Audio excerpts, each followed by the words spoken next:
let's continue. And then the second plague was frogs.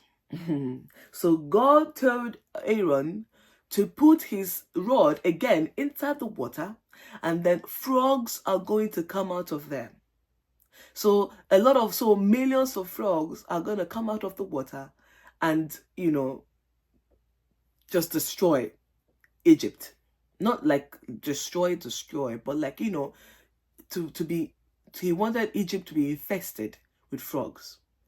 So Aaron did as God said, and he put his rod inside the water again, and millions of frogs popped out of the water, and they were everywhere, in the kitchen, in the Egyptians' houses, in their bathrooms, in their bedrooms. It was literally everywhere.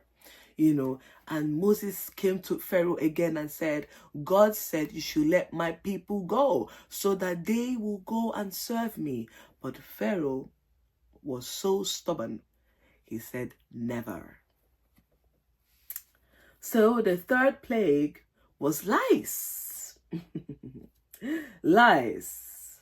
So God told Aaron again, and he said, God told Aaron again, and Aaron took the rod and he put it on the ground.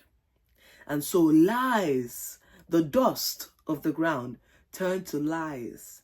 There were millions of lice. It was everywhere. It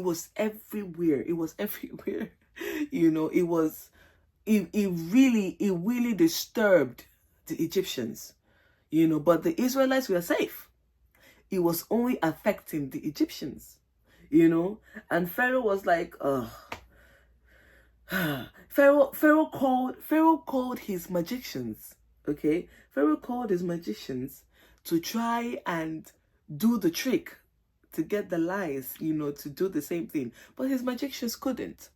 Even though they did for the snake, his magicians also succeeded in repeating the same trick to turn water into blood.